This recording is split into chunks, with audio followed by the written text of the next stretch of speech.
네, 반갑습니다. 이제 내일이면 설이죠.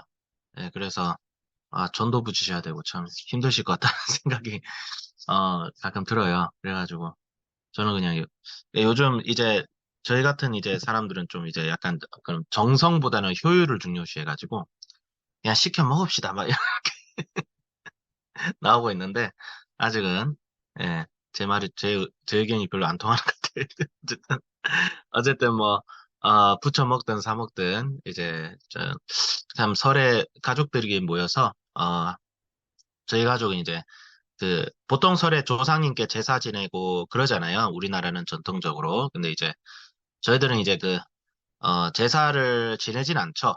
그렇다고 뭐 조상을 공경하지 않는 건 아니고, 이제, 조상을 공경하지만, 어, 제사를, 지내지 않죠. 왜냐면 제사를 지내면, 조상님이 와서 드시는 게 아니라, 조상님을 사칭하는 귀신이 와서 먹거든요. 그러니까 조상을 공경해야 하는데 그 귀신한테 음식을 덥죽 바칠 수는 없으니까 그렇게 하지 않고 다만 이제 예배 드리고 할아버지 할머니 아직 이제 아직 좀 잘 여기 계세가지고 이제 예배를 드리고 신앙의 유산을 잘 이어받자 어, 그런 식으로 해서 이제 저희들은 이제 설을 보내고 있어요. 그러니까 이 제사가 예배로 바뀐 거죠. 예, 제사가 예배로 이제 바뀐 것이고 떡을 떼고 그래서 참 뭐 그렇게 하고 있는데 우리가 예수님의 그 행적을 봅시다. 예수님께서 이 마가복음 전체적으로 보면 예수님의 복음의 시작이다. 이렇게 시작을 하고 있고 세례 요한과 선지자 이사야의 글이 소개가 되고 있어요. 그 말은 뭐냐면 예수님께서는 전에도 제가 얘기했지만 예수님께서는 그냥 갑자기 나타나신 분이 절대 아니세요. 구약의 말씀대로 오셨어요. 구약의 말씀. 예. 그래서 이스라엘 백성들이 예수님을 봤을 때 메시아라고 믿을 수 있었던 가장 근본적인 이유는 예수님께서 보이신 행적과 말씀과 그 권세가 구약의 선지자들이 이미 충분히 많은 얘기를 했어요. 뭐, 많은 얘기를 했어요. 새 언약을 얘기하고, 새로운 말씀과 복음을 전하는 자가 올 것이고, 어? 그 사람을 이스라엘 왕으로 삼을 것이다. 그러니까 중요한 건 뭐야? 이스라엘의 왕이 다시 나타날 것이다. 이스라엘 백성들은 그걸 믿었어요. 문제는 뭐냐면 이스라엘 백성들이 그 예언을 좀 이제 너무 잘못 받아들여서 정치적인 메시아, 다윗처럼. 그러니까 이스라엘 백성들은 메시아로서 다윗을 기대했거든요. 다윗이 어떤 사람이에요? 이스라엘을 통일하고 강력한 왕국을 세운 사람이잖아요. 예. 그런 메시아를 기대를 했었는데 예수님은 지금 뭐예요? 지금 세례 요한에게 세례를 받았잖아요. 그쵸? 예? 비둘기 같이 성령이 임하는 그 놀라운 현장이 있었으면 그 다음에 뭐 해야 돼? 이스라엘 백성들 기대에는 이제 뭐야 이제 정당 설립하고 대통령 출마해야죠 이제. 어? 교회도 거대하게 짓고 광고도 팡팡팡 때리고 했는데 예수님 어디 가요? 광야로 가요. 이게 이해가 안 될 수 있어요. 광야로 가세요. 아니 이 매스컴을 타면 이제 어떻게 해야 돼요? 사람이 유명해져야 되잖아요. 그쵸? 그래서 성도들 막 모으고 만 명, 2만 명 딱 모으고 규모 있게 해서 싹 가야 되는데 예수님 광야로 가십니다. 왜? 예수님이 오신 목적은 그게 아니었기 때문이죠. 예수님이 오신 목적은 우리가 실패했던 것을 회복시키시고 우리를 포함해서 모든 인류를 구원하시는 일이었어요. 그래서 예수님이 첫 번째 하신 일은 사탄을 이기시는 일입니다.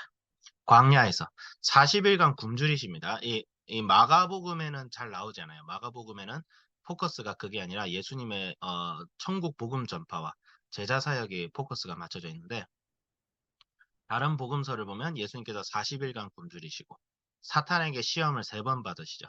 그래서 예수님이 인간의 몸으로 시험을 당하셨다는 사실이 굉장히 중요합니다. 그러니까 예수님은 하나님으로서 시험을 당하신 게 아니에요. 사람으로서. 그러니까 예수님은 우리처럼 같이 굶주리시고, 우리처럼 외로워하시고, 우리처럼 갈증하시고, 그랬을 때, 사탄이 보여주죠. 예, 그래서 굶주림의 시험과 영광의 시험이 있죠. 그 다음에 영적인 교만의 그런 시험도 있죠. 성전에서 뛰어내려라. 사람들 앞에서 기적을 보여라. 그래서 사람들이 너를 추종하게 해라. 그렇게 시험한다든지 세상 영광 보여주고. 그런데 예수님이 단호하게 거부하시고 사탄을 이기시고 그 다음에 예수님이 하신 그 다음 이 일이 바로 천국 복음을 전파했어요. 회개하라. 하나님 나라가 가까이 왔다. 하나님 나라가 가까이 왔다는. 그 하나님 나라가 가까이 왔다는 건 무슨 말이에요? 예수님께서 오셨다는 거예요. 예수님께서 복음을 전하셨어요. 복음을. 예. 회개하라 가까이 와라. 하나님 나라가 가까이 왔다. 이스라엘 백성들이 한마디로 이 말이야. 너희들이 그렇게 기다렸던 새 언약의 시대가 지금 왔다는 거야. 너희들은 모세 이래로부터 구약의 모세 오경과 그렇게 읽어왔던 메시아가 지금 임하였다. 그 예수님이 계속 전하시고, 그 다음에 그 복음을 전한 다음에 이제 제자들을 삼으시죠.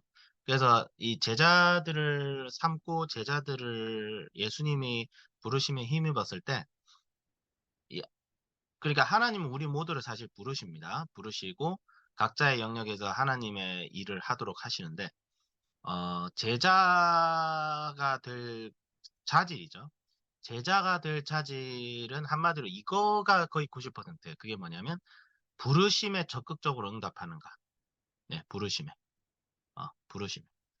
부르심에 적극적으로 응답할 때 제자로서의 준비가 사실 돼 있는 거예요. 그 부르심은 뭐냐면 물론 이거 가지고 조금 이제 목회자적인 해석은 이제 생업을 하지 말고 레위인이 되어라 그런 건데 레위인 없습니다. 지금 시대는 레위인은 존재하지 않아요. 지금 시대는 어떤 시대냐면 하나님의 말씀을 가지고 우리가 각자의 삶 속에서 사역을 하는 것이 그것이 바로 우리예요. 레위인이 있었을 때는 이스라엘 12지파가 있었고 구약 시대예요. 지금은 모든 사람이 목회자고 사실은 모든 사람이 제자가 되어야 됩니다. 모든 사람이 제자가 되는데 이제 그래서 이제 근데 베드로와 세베대 그 아들 뭐 야고보가 버려두고 쫓았다. 이것을 어떻게 이제 해석하느냐?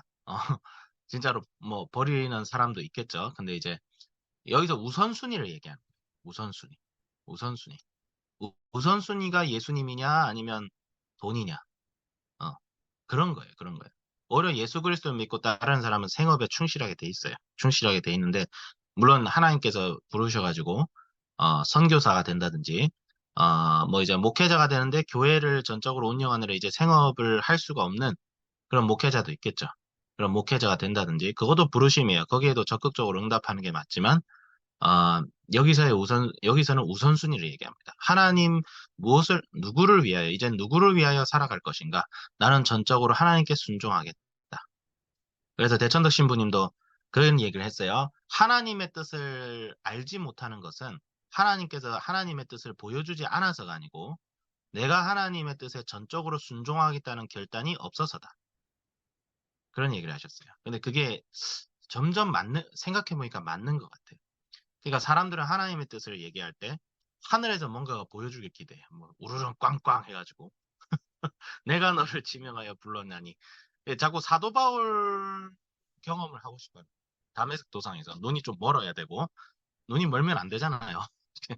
그런데 그건 특별한 경우예요. 사람은 특별한 경우로 생각하지 말고 통상적으로 어떻게 살아왔는지를 경험해야 되는데 하나님의 부르심은 그냥 말씀과 기도 생활 열심히 하면서 하나님께서 우리에게 명하신 바가 무엇인지 알고 거기에 적극적으로 순종하면 그게 부르심에 대한 응답이에요. 그러면 하나님께서 살면서 삶을 통해서 기도를 통해서 성령을 통해서 우리가 어떤 삶을 살아야 될지를 그때그때 알려주세요. 그러니까 성경의 원칙은 뭐냐면 하나님의 뜻대로 살고자 하는 자에게는 반드시 하나님의 뜻이 나타나게 돼 있어요.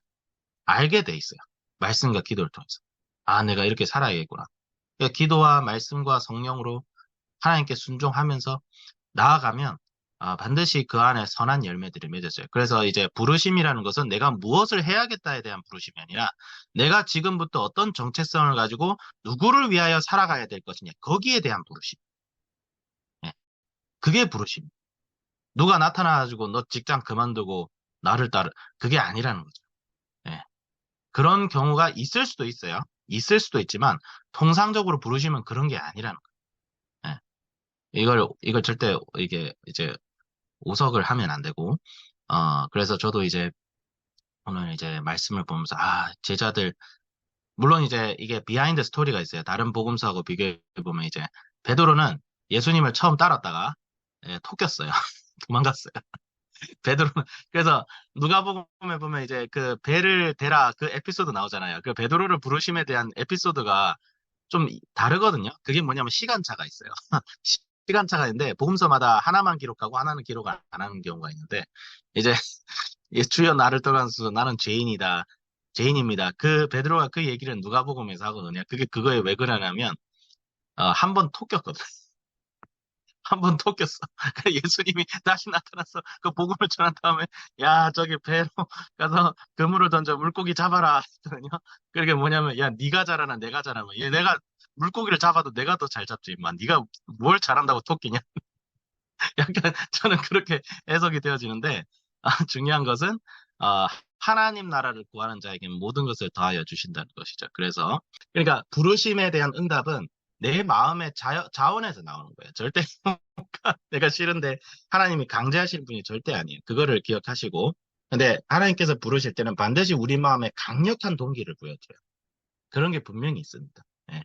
이걸 안 하면 진짜 안 되겠다는 게 그냥 마음속에 요동쳐요. 예, 요동쳐요. 그때 부르심에 힘입어서 살 수 있다면 정말 은혜로운 것이고, 근데 보통은 부르심이라는 것은 하나님 앞에 나의 자세다. 그렇게 생각해 주시면 될 것 같습니다. 예, 좀 3분 초과했는데 좋은 민족 대명절 설 너무 은혜롭게 잘 보내주시길 바라겠습니다. 기도하겠습니다.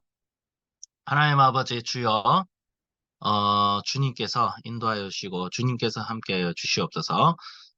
정말 부르심에 힘입어서 우리가 모두 예수님의 나라에 하나님 나라의 일꾼 되어서 정말 우리가 가는 곳마다 생명이 솟아나고 사망에서 생명으로 바뀌어지고 정말 저희들이 있는 그 각자의 영역에서 그리스도의 선한 영향력이 피어나게 하여 주시옵소서. 감사드리며 예수님의 이름으로 기도드립니다. 아멘.